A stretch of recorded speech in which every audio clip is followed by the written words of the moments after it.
talong, eggplant, kalabasa, squash, mani, pinatitibok. Pinatitibok mo ng kay bilis ang puso ko. Sa malakad mo? Sama sa'yo sa palengke. Palengke? Mamamalengke ka, ganyan kakapal ang makeup mo? Bakit tingin mo liligawan ka ng mga karne?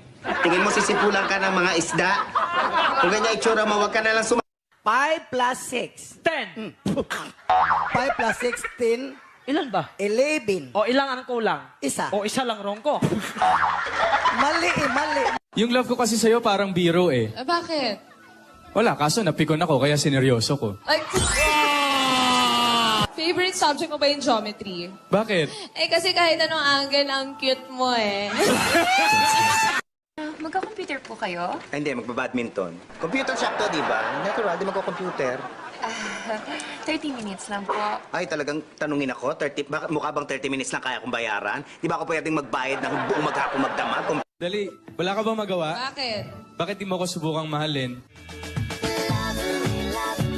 Alam mo ba, nung sinabi ko sa sarili ko na hindi kita gusto, nabusog ako.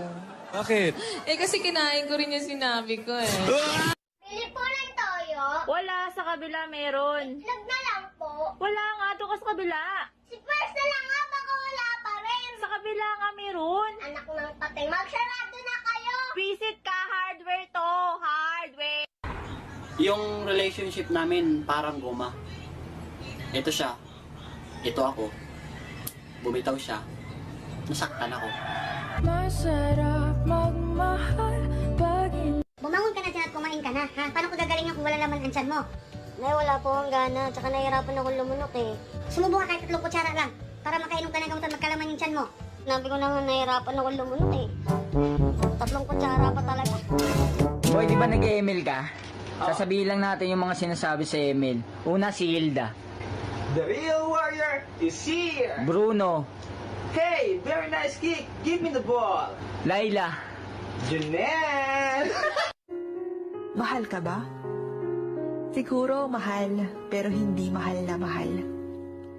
Mahal, pero kailanman hindi ka naging priority. Mahal, pero hanggang tawagan lang. May tatanong ako sa'yo. Kailan mo balak mag-asawa? Pag 26 na ako. Ikaw? Kapag 26 ka na.